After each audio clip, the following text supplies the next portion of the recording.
Is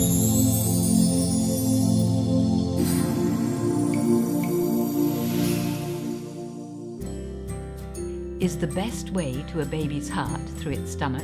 And does it matter how soon she can hold a hexagon? These are some of the questions posed this month. Fish fingers are the food of love. Got another note from the school. Where is Ben's lunch money? Again, I claimed I'd sent it on Monday, and again we found it at the bottom of his backpack, under a box of elderly raisins and 2 transformer robots. He won't hand it in, you see. He remembers paying some money at the beginning of term and feels that ought to cover it. I'm surprised at his meanness because he adores school dinners. I had wondered how he'd switch from the lovingly packed balanced lunchbox I provided for nursery school. I need not have feared. They seduced him on the first day with ravioli and chips. Yes, Mummy, ravioli and chips together. Then there's usually something off a log with custard, a slice of jam roly-poly log, pink cake log, and they can even do jelly on a log, he tells me. Of course, I'm pleased about his passion for school lunch, but it does hurt a bit. It's the first infidelity, isn't it? Admiring another woman's cooking. The giving of food is such a basic part of motherhood. We don't have to hunt and forage for it nowadays, unless you count a visit to our local supermarket. But along with the grub, you're giving love and a bit of yourself. And if you start by breastfeeding them, of course you're giving quite a big bit of yourself. I was lucky enough to be able to feed both of mine. I say lucky, but the joys are mostly retrospective, I've found. It's worth the embarrassing leakages and cracked nipples, engorgement, early latch-on pain, which can bring water to your eyes.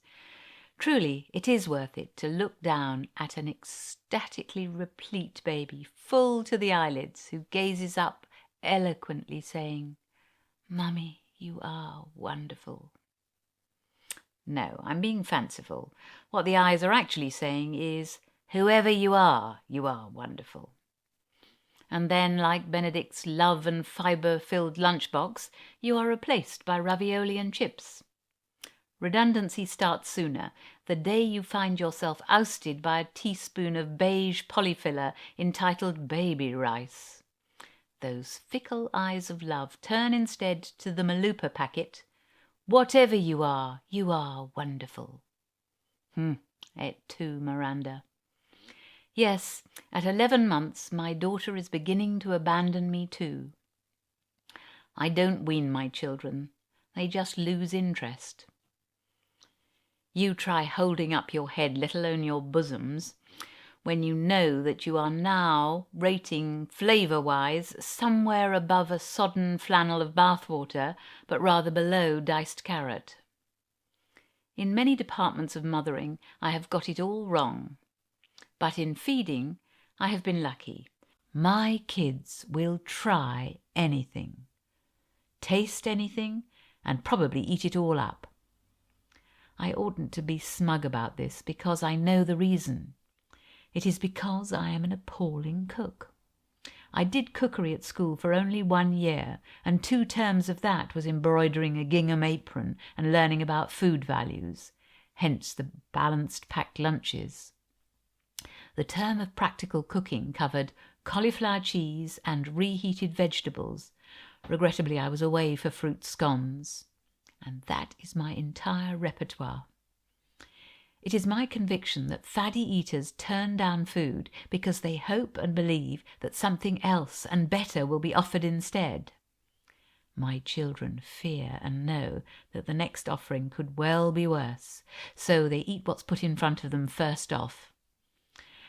When asked the best thing about his holiday abroad, my son replied, "The lunch on the aeroplane." Now do you see why he's so big on school dinners? Miranda, too, will eat anything she can lay her hands on. Red chalk, bank statements, connecting parts of Lego Technic. In fact, eating is her only interest in life.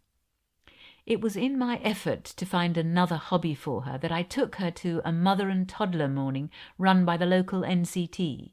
That's the National Childbirth Trust, to which every child-fearing parent ought to belong.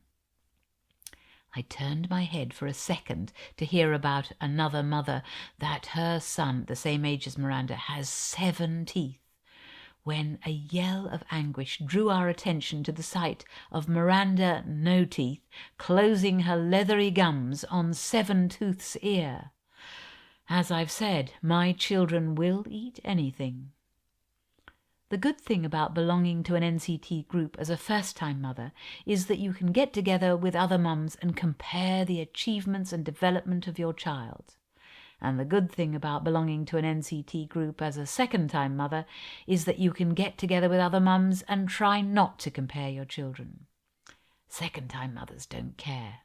At least, they know that it doesn't matter when a baby says its first word, grows the first tooth, starts crawling, learns to sort shapes. They all get there sooner or later. How many mute, toothless grown-ups do you know who are still shuffling around on their bottoms and who couldn't post a rectangular envelope into a pillar box if they had to? Amy can say convolvulus, boasts the first-timer. At least, it sounds like convolvulus. And she can fit a prism into her shape sorter. Sorting shapes is a major preoccupation among L-plate mothers. It's so important for hand-eye coordination, you understand. My daughter, however, has a high level of hand-mouth coordination. She was rooting around in the corners and secret places of her high chair, havens apparently safe from the stern, disinfected J-cloth, and held aloft and gnarled an ancient digit of fish finger. Verily, the piece of cod that passeth all understanding. Heavens, I thought, how many weeks since I did fish fingers? And as my jaw dropped in horror, she reached forward and popped into my open mouth. I gasped and involuntarily swallowed. I knew she'd get the hang of posting shapes in her own good time.